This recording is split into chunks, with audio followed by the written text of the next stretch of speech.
Shalom, salam jumpa di doa malam saat ini. Sebelum kita dengar firman Tuhan, kita satu di dalam doa.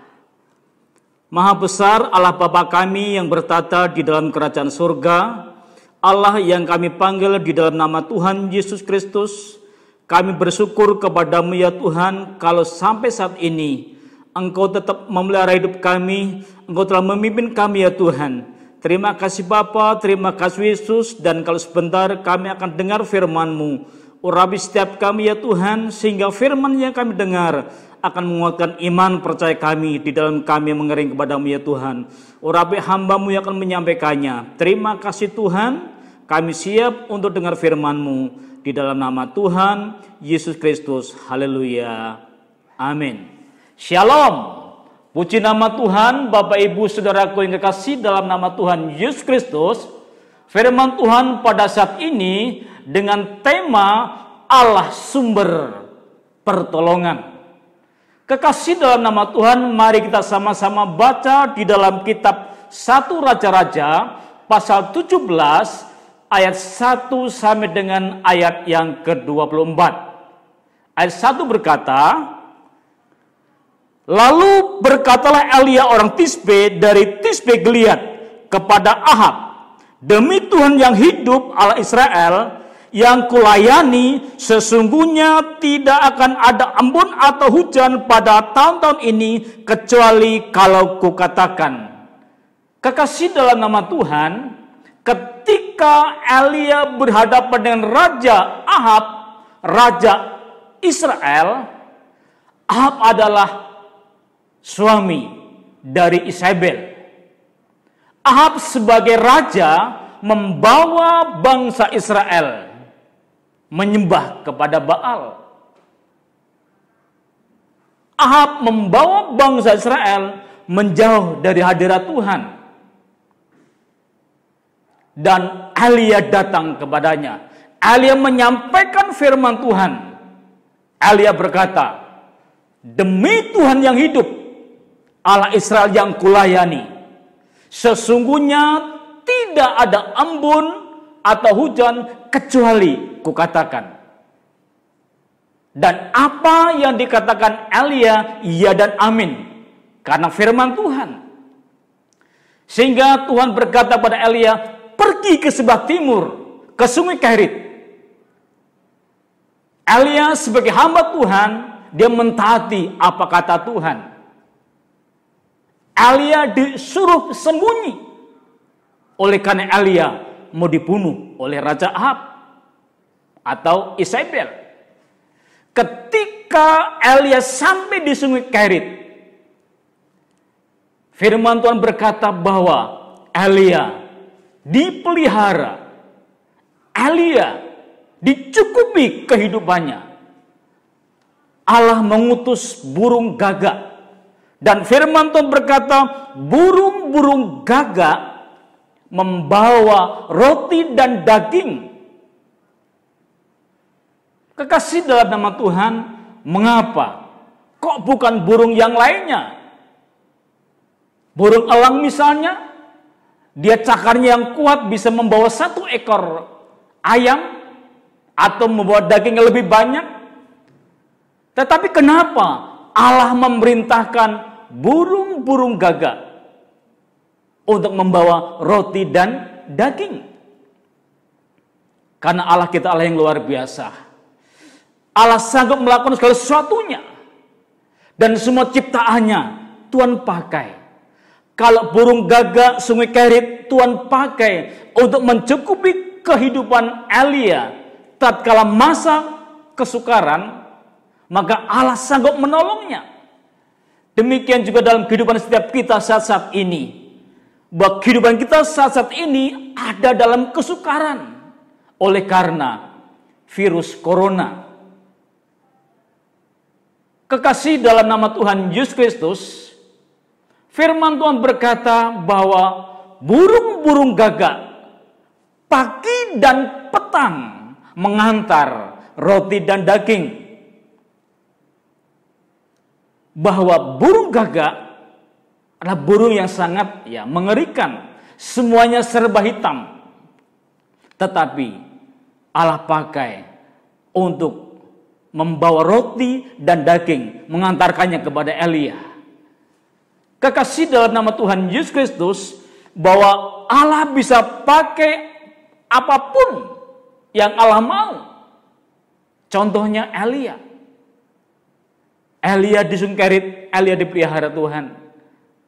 Dan bahkan burung gagak disuruh mengantar makanan.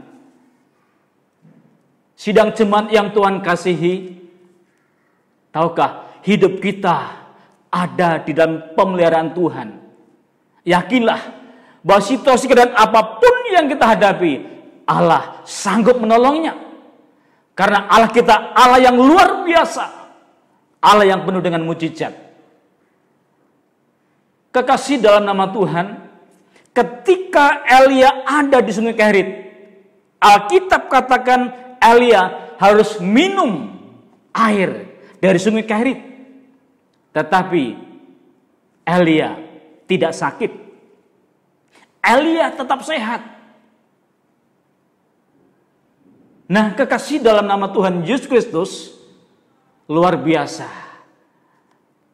Allah memakai burung gagak, Allah memakai Sungai Kerit untuk memelihara kehidupan Elia selama Elia ada di Sungai Kerit. Kekasih dalam nama Tuhan, kalau kita baca ayat selanjutnya, yaitu di ayat yang ke-7 dikatakan, tetapi sesudah beberapa waktu sungai itu menjadi kering, sebab hujan tiada turun di negeri itu. Itu di negeri mana? Di negeri Israel. Kekasih dalam nama Tuhan, selama Elia ada di Sungai Kerit, Elia merasa nyaman, merasa enak. Luar biasa. Bahwa Allah kita, Allah yang punya rencana yang indah. Dan di ayat 7 ini berkata bahwa Sungai Kerit kering karena tidak ada hujan. Tahukah Bapak Ibu Saudaraku yang kasih, mungkin saat ini sesuatu yang saudara Bapak Ibu andalkan, lalu Tuhan tutup. Tahukah, Tuhan punya rencana lain. Tuhan punya persediaan yang lain. Tuhan punya rencana yang indah untuk kita sebagai anak-anaknya. Dan karena Sungai Kerit kering, maka Tuhan berfirman kepada Elia, pergi ke Sarfat. Nah, kekasih dalam nama Tuhan, bicara masalah Sarfat, Sarfat adalah suatu daerah yang ada di daerah Sidon. Dan kalau kita ketahui bahwa Sidon, rajanya adalah Etbaal, ayah dari Isabel. Dengan kata lain bahwa Elias pergi ke Sidon menghadapi tantangan yang berat. Seharusnya Elia bisa berkata, Tuhan, jangan ke Sidon, jangan ke Sarfat, ke tempat yang lain saja. Tetapi saudaraku yang kasih, Bapak Ibu saudaraku yang kasih, bahwa Elia adalah pribadi yang taat kepada firman Tuhan. Kita sebagai anak-anak Tuhan, kita juga harus taat kepada pemerintah-pemerintah yang ada di dunia ini. Karena firman Tuhan berkata bahwa pemerintahan adalah wakil Allah di dunia. Dan kalau saat ini untuk mengatasi corona, pemerintah kita mengadakan peraturan-peraturan. Marilah kita sebagai anak-anak Tuhan yang taat, taatilah peraturan-peraturan itu, sehingga membawa dampak yang indah. Kekasih dalam nama Tuhan Yesus Kristus, Elia, pribadi yang taat kepada Allah. Kalau kita perhatikan dari Sungai Kerit sampai ke Sarfat di daerah Sidon, itu jaraknya kurang lebih 150 km. Kalau kita ukur perjalanan, yaitu dari Surabaya sampai di Blitar, Itu lewat tol Surabaya Mojokerto. Nah, itu kurang lebih. Kekasih dalam nama Tuhan, ketika Elia diutus untuk ke Sidon, jaraknya begitu jauh, kurang lebih 150 km, Elia mentaatinya. Elia untuk pergi ke Sidon, ke Sarfat. Alkitab katakan dalam terjemahan lama bahwa Elia berjalan. Bukan naik motor, bukan naik mobil, tidak. Tetapi Elia berjalan. Dan Elia harus membutuhkan waktu berjam-jam untuk sampai di Sarfat. Kekasih dalam nama Tuhan, sesampainya Elia di Sarfat, Elia berjumpa dengan seorang janda tanpa nama. Tetapi daerahnya disebutkan janda Sarfat. Apa yang terjadi ketika Elia sampai di Sarfat, berjumpa dengan janda Sarfat? Nah, pada waktu itu janda Sarfat sedang mencari kayu 2-3 potong. Maka sampailah Elia di Sarfat dan berkata kepada janda Sarfat. Nah, kita baca di ayat yang ke-10 dari 1 Raja-Raja pasal 17, demikian firman Tuhan.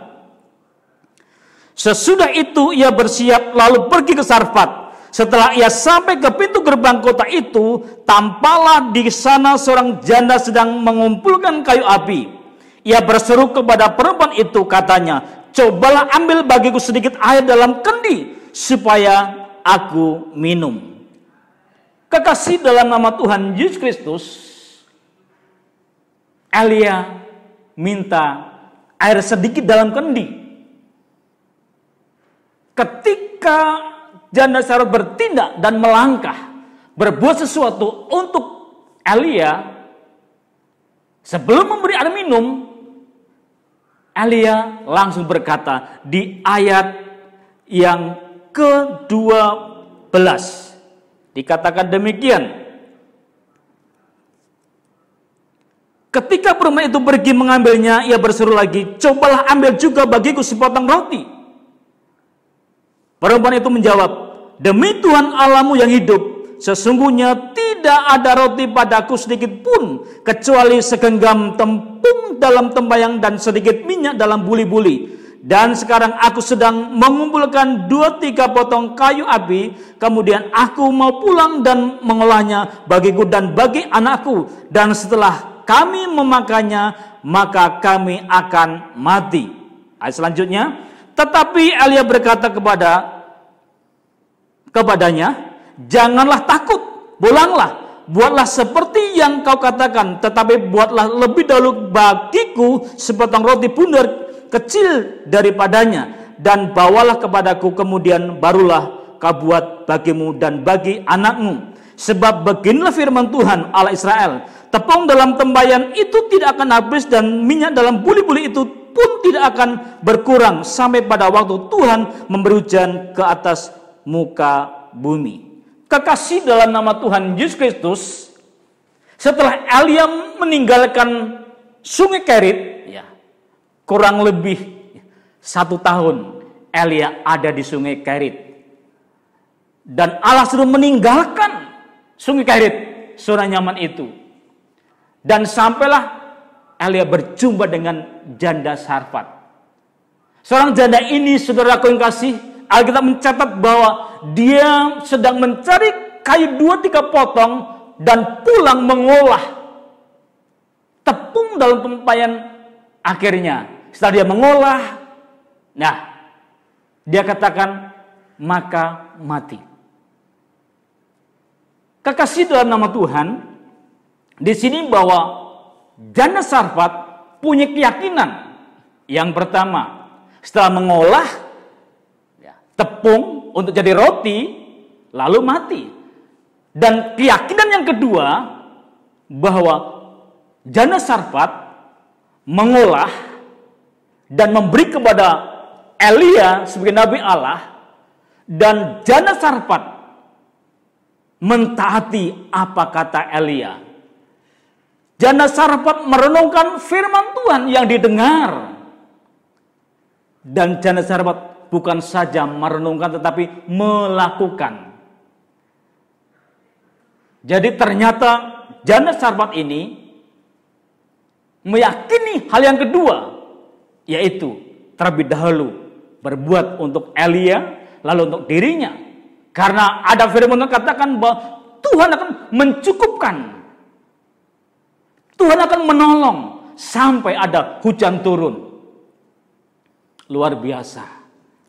Bahwa keyakinan yang benar, yaitu keyakinan janda Sarfat ini, lebih mengutamakan orang lain. Dengan kata lain, memberi dengan tulus hati, dengan kepausan. Karena apa? Dalam hatinya sudah ada benih ilahi, sudah ada benih firman Tuhan. Sehingga ketika janda Sarfat melakukan firman Tuhan, ternyata dan terbukti janda Sarfat terpelihara selama kurang lebih 2,5 tahun, kurang lebih. Kekasih dalam nama Tuhan, ternyata tepung dan minyak dalam bulu-bulu tidak habis. Itu bukti dari pertolongan Tuhan. Oleh karena janda Sarfat melakukan firman Tuhan. Janda Sarfat taat. Kekasih dalam nama Tuhan, Elia dipelihara oleh Allah melalui sungai Kerit, melalui burung gagak, dan janda Sarfat. Nah, sebaliknya, janda Sarfat pun terpelihara hidupnya oleh karena dia memiliki keyakinan yang benar. Kekasih dalam nama Tuhan Yesus Kristus, kalau kita baca ayat selanjutnya, bagaimana anak perempuan janda Sarfat itu meninggal. Dan ketika anak itu meninggal, luar biasa, Elia tetap mengadakan mujizat. Anak sudah mati bisa bangkit kembali. Dan kekasih dalam nama Tuhan, kalau kita baca di ayat yang ke-22, ini bukti dari Allah kita, Allah yang penuh dengan mujizat. Tuhan mendengarkan permintaan Elia itu, dan nyawa anak itu pulang ke dalam tubuhnya, sehingga ia hidup kembali. Luar biasa. Anak yang mati bisa hidup kembali. Lalu di ayat yang ke-24, kemudian kata perempuan itu kepada Elia, sekarang aku tahu bahwa engkau abdi Allah, dan firman Tuhan yang kau ucapkan itu adalah benar. Luar biasa. Kekasih dalam nama Tuhan, Bapak Ibu Saudaraku yang kekasih, yakinlah di masa-masa kesulitan ini, bergantunglah kepada Allah. Lakukan firman Tuhan, maka Allah sebagai sumber pertolongan akan menolong hidupmu. Tuhan memberkati. Kita satu dalam doa. Maha besar Allah Bapa kami yang bertata di dalam kerajaan surga, pada saat ini Tuhan kami sudah dengar firman-Mu, bagaimana Allah memelihara kehidupan Elia di masa-masa kesulitan. Demikian juga Tuhan, kami yakin dan percaya pemeliharaan-Mu tetap nyata dalam kehidupan setiap kami. Karena pengharapan kami hanya kepada-Mu ya Tuhan. Mari Bapa kuatkan iman setiap umat-umat-Mu. Dan biarlah Bapa setiap kami sebagai umat-umat tebusan-Mu, pengharapan kami hanya kepada-Mu ya Tuhan. Karena kami yakin dan percaya Engkau adalah Allah sumber pertolongan, sumber kehidupan dalam hidup setiap kami. Terima kasih Tuhan, terima kasih Yesus. Dan saat ini Tuhan kami berdoa untuk pemerintahan bangsa Indonesia. Tuhan, para pemimpin bangsa kami di dalam menangani virus corona ini Bapa. Berikan hikmat-Mu ya Tuhan. Demikian juga setiap para medis ya Tuhan yang telah menanganinya Bapa. Berikan kekuatan, berikan hikmat-Mu ya Tuhan. Terima kasih Bapa, terima kasih Yesus. Demikian juga Bapa bagi setiap umat-umat-Mu yang kehilangan pekerjaan oleh karena keadaan ini Bapa. Berikan mereka kekuatan, berikan penghiburan Tuhan, berikan kekuatan dan memberikan jalan keluar ya Bapa. Dan biarlah setiap mereka tetap berpengharapan penuh kepadamu ya Tuhan. Terima kasih Bapa, terima kasih Yesus, terima kasih Roh Kudus. Segala pujian syukur hanya bagi Engkau ya Bapa, di dalam nama Tuhan Yesus Kristus. Haleluya. Amin. Puji Tuhan. Tuhan memberkati.